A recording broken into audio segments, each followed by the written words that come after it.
I'm John Lanius. Welcome to The Room. The Room gives you access to Geniecast top thought leaders, authors, entrepreneurs, business coaches, sports celebrities, and much more. Our guests will share ideas and concepts that you may use to better your organization and propel your teams.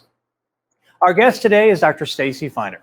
Dr. Feiner is an innovative psychologist nationally recognized for leveling up performance of business owners and athletes and the complex systems they lead. Dr. Feiner understands how emotions can impact performance and much more. Dr. Feiner, welcome to The Room. May I call you Stacy? Oh, absolutely. Call me Stacy. And thank you for the invitation. I'm glad to be here, John. Fantastic. All right. Well, obviously, psychology is a whole world of thoughts and ideas and concepts. So let's start with really kind of the lens of psychology. So what does it mean to look through the lens of psychology? Oh, that's such a great question. Looking at the world through psychology and the lens of psychology is so interesting and impactful.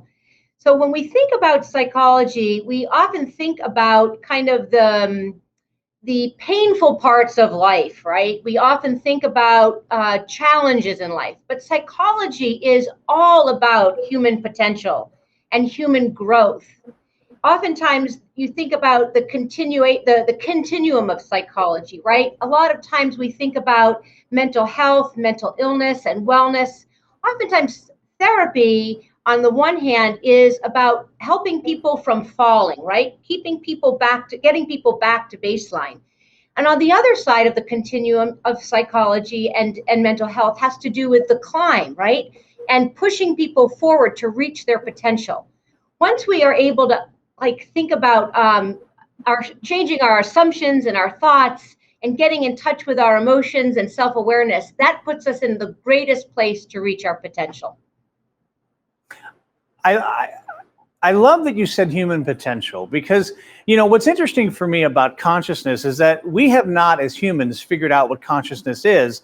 But when you talk about human potential, it is really all about mindsets. And even the word mindset seems limiting because you're setting, you're limiting what the mind can be. So how important is it for you and your work to shifting mindsets or really being able to create new possibilities of mind?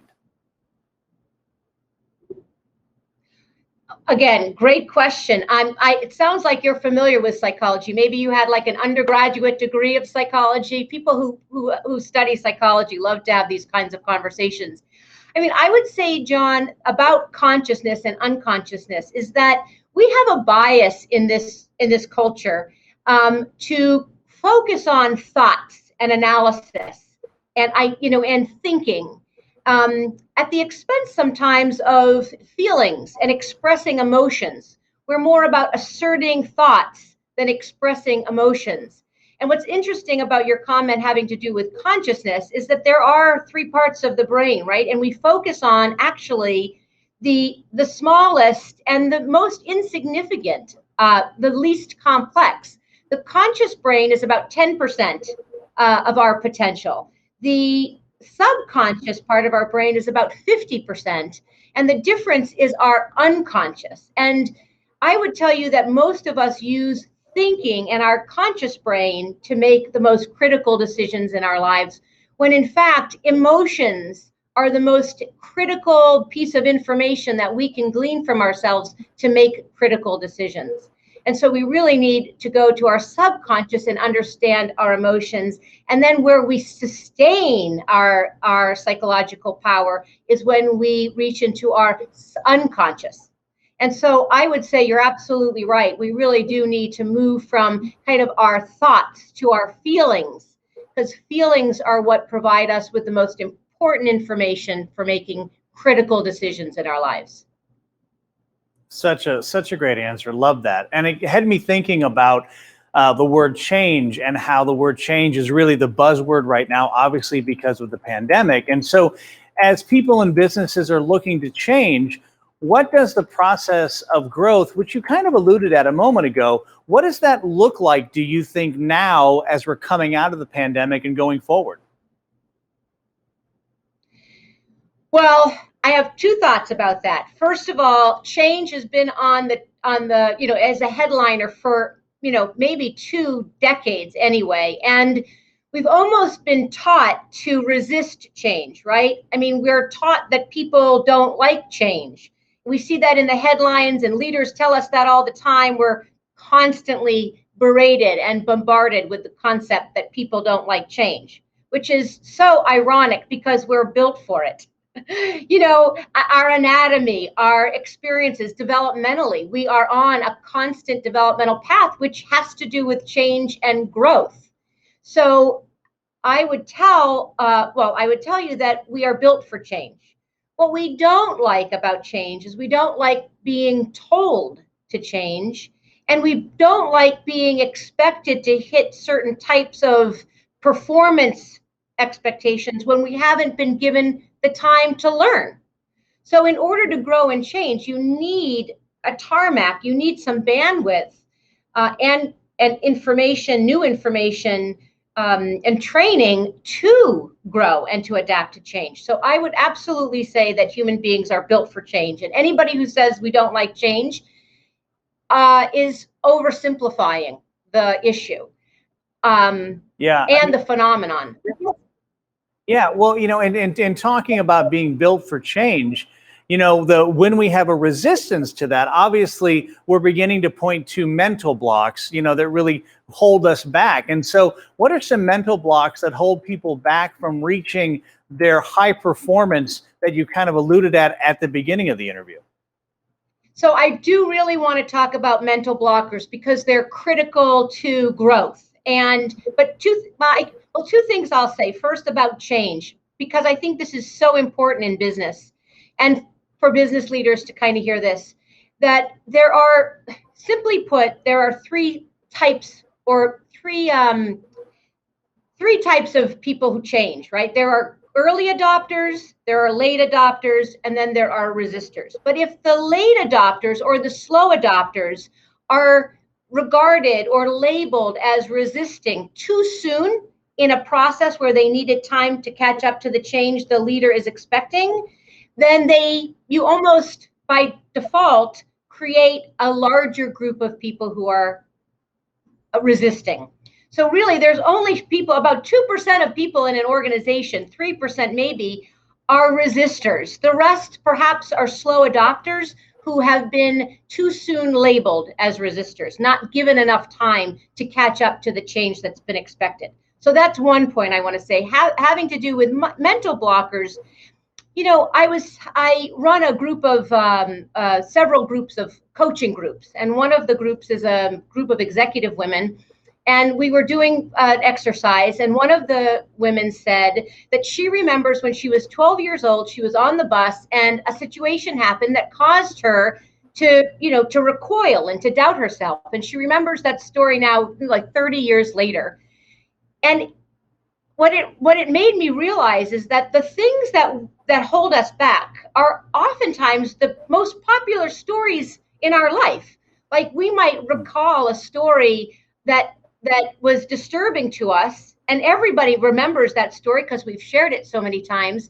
And yet that's the story that's holding us back because we haven't figured out what the lesson in that story is. We only carry, essentially the pain, not the lesson.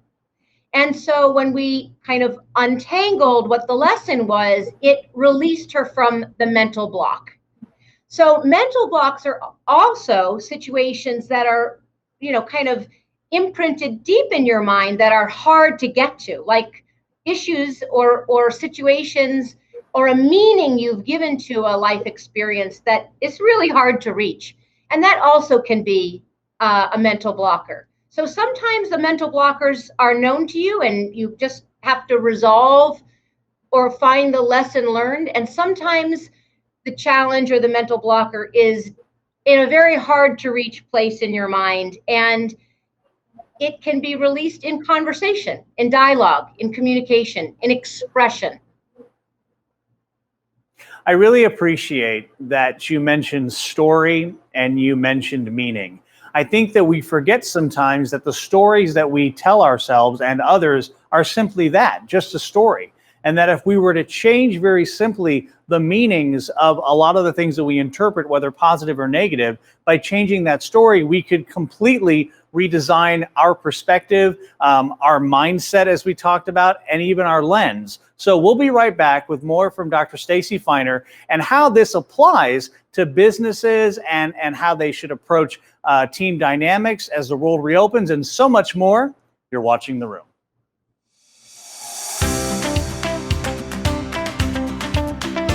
Introducing Genietalk, the latest offering from Geniecast, the #1 virtual event and experience company.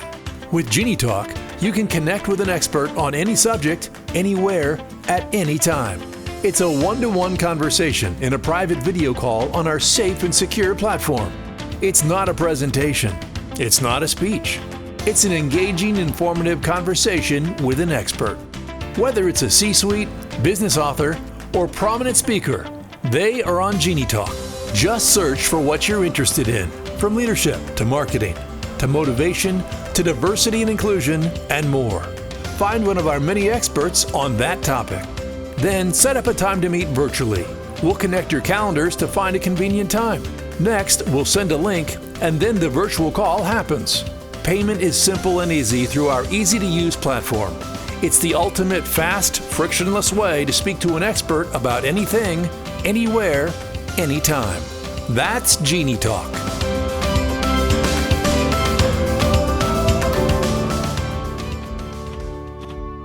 Over the years, the one thing I've always been most passionate about is helping people grow and succeed. So I evolved a career around my passion. As a business psychologist and coach, my clients work with me when their thinking has narrowed and they need a new perspective. Often, they're facing critical decisions, struggling to transition to a new generation of leaders, or approaching a shift in their culture. I provide them with insight that will help them overcome the obstacles they face and reach their business's full potential. We dig deep. We look at their leadership performance, business operations, and culture. Using the scientific lens of psychology, we identify the tensions and frustrations that can prompt growth and clear the way for new thinking. My process pushes them to become better leaders, better decision makers, and better drivers of results. I'm Dr. Stacy Feiner, business psychologist and coach. We're back with Dr. Stacy Feiner, innovative psychologist and CEO of Feiner Enterprises. So before the break, Stacy, we were talking about meaning and story, and I wanted to give you an opportunity to respond to that and also connect with the video that we just saw in the work that you do with your clients regarding story, meaning, and their future success. Well, again, John, I know that you have an intimate appreciation for psychology. I can tell by your questions. And so my mind wants to go in a couple of different directions, but I will keep on task. Having to do, I mean, you actually asked me a question about the pandemic and change, which I didn't get to, but we got close to that. Now we're on stories and narratives.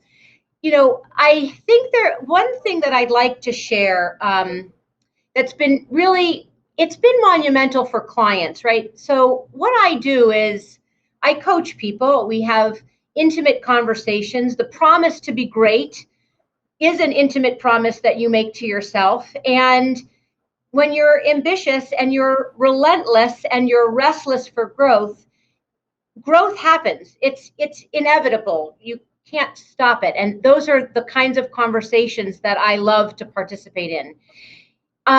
It's a process.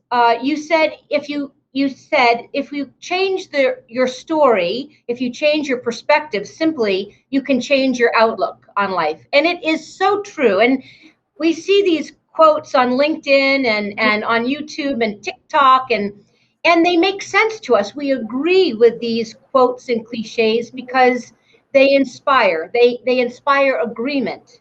But the work to accomplish that takes time, and it takes self-reflection, and it often takes a conversation that is about you with somebody who finds you interesting and finds you compelling. And we are all interesting and compelling. So I think the first thing to think about is to find somebody to have these deep conversations with, exploring who you are and who you are meant to be, not to be cliche, but to be earnest about it. And the process that I think you can think about is, the first thing is to have attention, right? If you have an ambition and a want to be better or to be different or to be improved, that's a tension, an internal tension for wanting to solve a problem or to improve something. So you come with attention, right? Attention for growth. Growth is attention. Then, in my estimation, it's thinking about the assumptions that you make about what's holding you back. And it's interesting. It's a good conversation to have about yourself. And it brings in all aspects of your psychology, all the way, from attachment theory to upbringing, to education, to environment, to class, to intellect, to feelings and memories. So all of these things go into how we think about ourselves. And untangling old assumptions that don't work anymore is really important. Once we do that, you're naturally open to the introspection, which is the emotion. And and also like overcoming, like your triggers, right? The things that sabotage you sometimes. So when your thinking is improved, and you have more access to emotion, you've done the hard work, and now you move into realignment, right? Resetting who you are and what you want, and then charging forward. So it's a process of reflection and then propelling forward, and it works every single time. It's a guarantee. You made so many great points there. I mean, I know that I'm going to go back and replay that answer numerous times. And it's great because, to your point about, we could go in so many different directions, but you said a couple of key things that hit for me. And one of the words you said was emotion. And so, when I'm looking at connecting this to business, which is our primary audience, and we talk about emotional undercurrents, I'm curious from your perspective, what emotional undercurrents should managers and other business leaders be aware of as their workforce begins to head back into the office, as you talked about from the pandemic earlier? Great. I'm glad to get back to that. So I want to go back to consciousness, right? We often have a bias for thinking, we downplay emotion, and then we are reluctant to do self-reflection. So emotion is required for decision making. You can't make a decision without emotion. So if you're not aware of your emotions and you're making decisions, then you are unaware of the emotions that are facilitating or making your decision. It's a great opportunity to look at your own emotions, because that's what's driving your decisions. But to your point, in business, we think about vision, we think about mission, strategy, and culture. And somehow we think that's, those are the 4 layers and we're done. But beneath all of this is an emotional current, an emotional network of inspiration and slights, right? People get slighted all the time, and also they get inspired by each other all the time. And that is not, that emotional current or that emotional network is not being realized, connected to, or tapped by leaders or managers or owners of private equity firms or private people who own private companies or family offices. This is the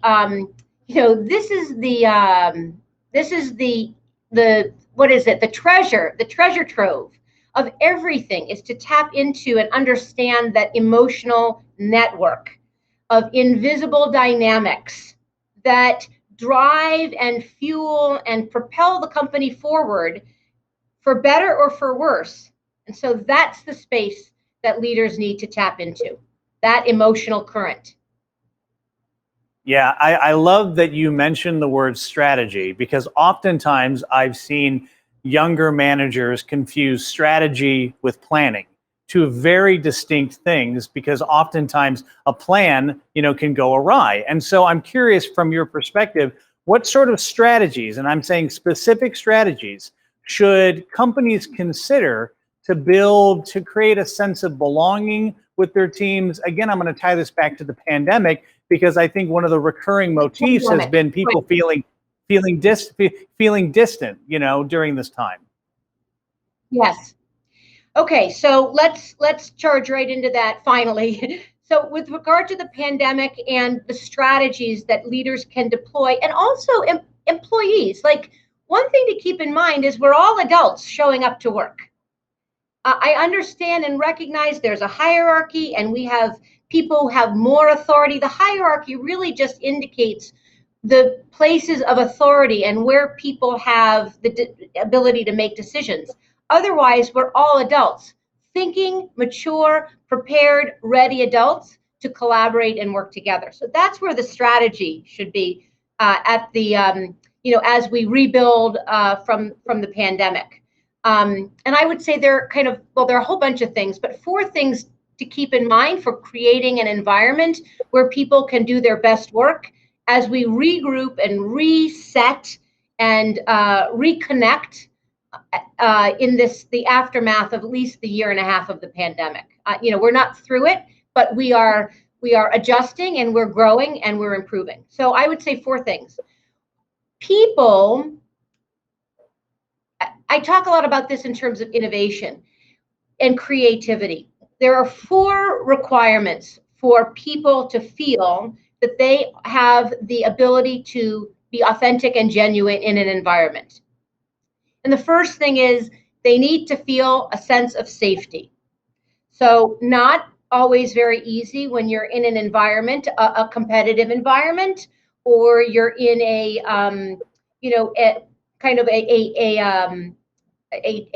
fragmented environment or culture. But safety, one-on-one, we can create safety individually with each other, and that can begin to grow. So I would say safety. The second thing is an emotional connection. So yes, we do need to be productive for sure. And those productivity numbers are critical to the success of the business, and they should tie to scorecards and performances and goals, right? We don't want to lose sight of productivity. But equally important is emotion and adherence to culture and attitude. And so we do want to help people bring their best selves to the work, and their emotional selves. So safety, emotional connection with each other, the opportunity to have ideas with each other. Let's think about that idea, even if it's just an intellectual exercise. Even though, John, I know you're not going to be able to get that idea accomplished, let's just think about it. What would it take? And what would it mean? And why is it important to you? Just ideas, sharing ideas is really important. And then the 4th thing is to have an opportunity to collaborate and to kind of have a feedback loop. So, John, if you and I have, an emotional connection and we have good conversation about ideas, it's good for me to be able to come back around and in a week, a month's time, and update you. So those are the 4 things that are really important for people to feel engaged at work. A sense of safety, a sense of emotional connection, the ability to share ideas, and then to loop back around and update each other. Can I just say one other thing, John?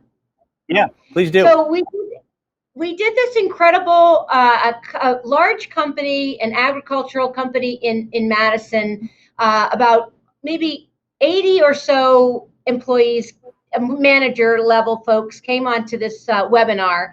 And it was 3 hours at over 5 different weeks, 5 different days over several weeks. And we really thought that the webinar was going to be a big challenge because we weren't in person. But because of the intensity of being able to look at each other, and we had to stay present, and we had to demonstrate interest in each other, we really got a sense of community. It was we couldn't get kind of distracted. And everybody was so excited about the experience. But what I will say for sure is that a couple of times we overemphasize, well, what do you do when you and John have conflict? And how do you handle conflict? What we didn't spend, at least initially, a lot of time with is, how do you share ideas, right? We go right to conflict before we talk about how do we share ideas.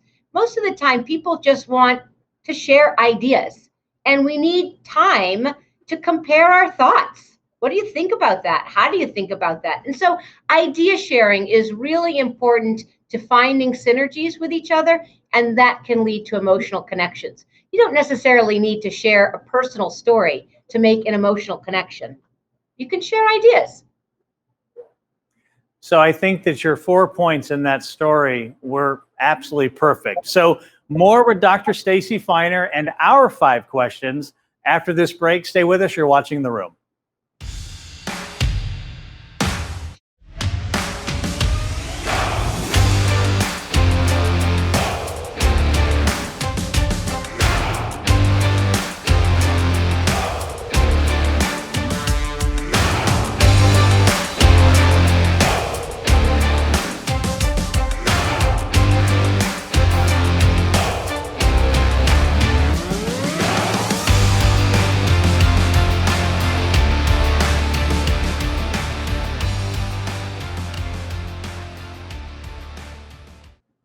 Welcome back. We're talking with Dr. Stacy Feiner, innovative psychologist and CEO of Feiner Enterprises.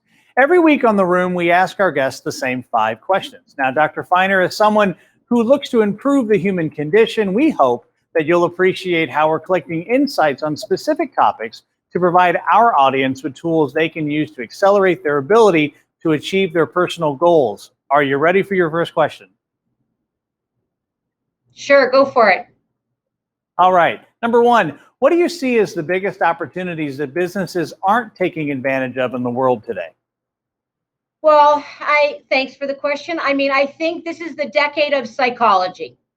If there's ever been a decade to resurrect, to infuse, to educate, to bring people into the realm and the lens of psychology, this is the decade of psychology.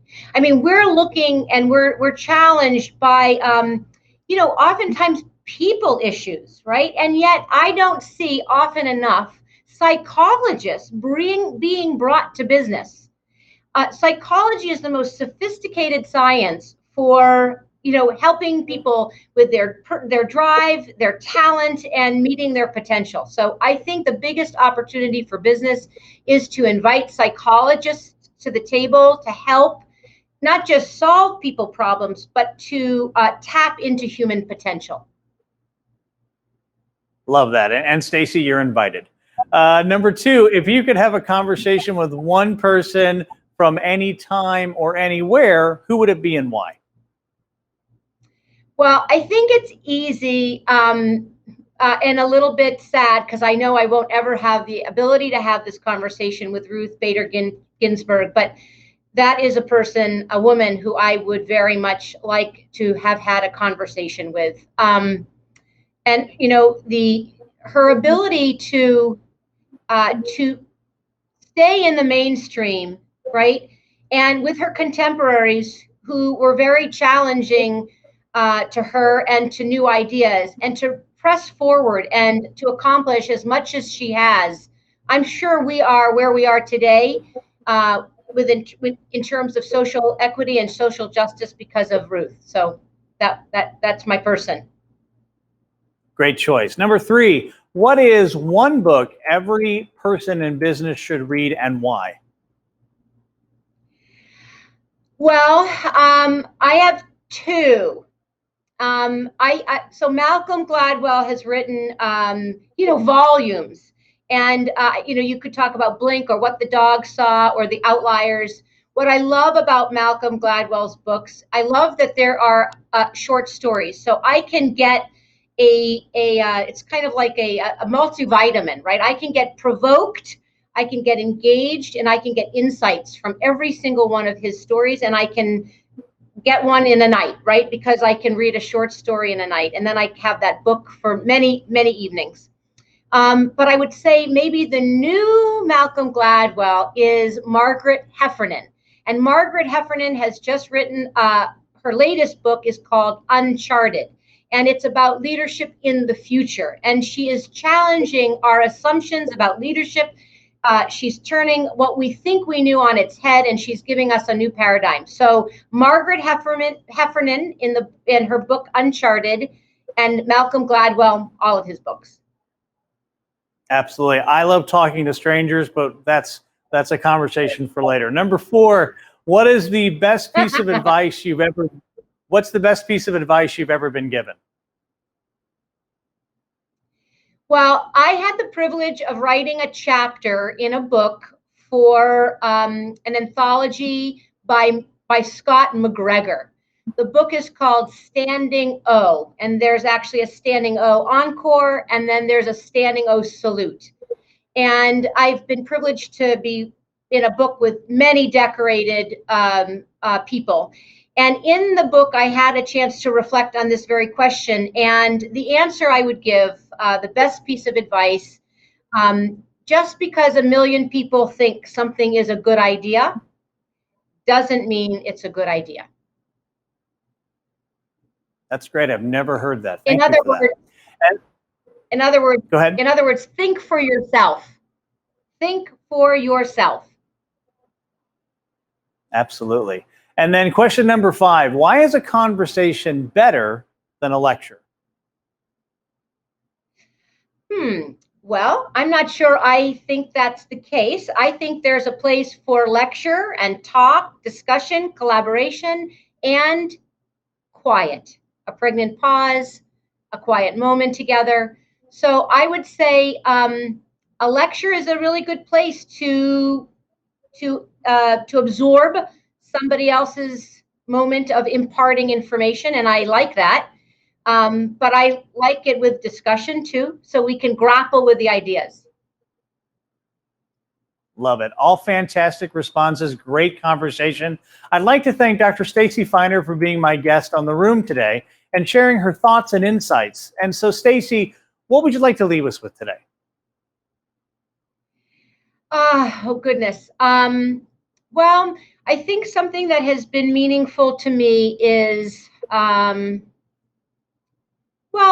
of my favorite things is happiness is found in the garden of gratitude.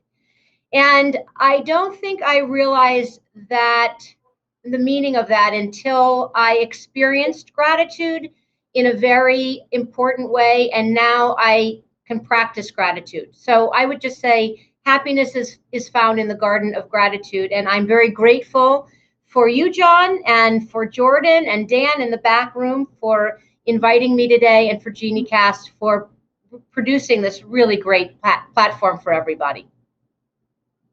Love that. Well, we are grateful to you and also all of the other folks that work at Geniecast to put this show on. There's close to 20. So thank you so much for the time and the energy and the insight. Such a great conversation. Thank you again, Stacy. Thank you. I appreciate it. Join us next week for more insightful and inspiring thought leaders, authors, entrepreneurs, CEOs, and much more. I'm John Lanius. We'll see you next time on The Room.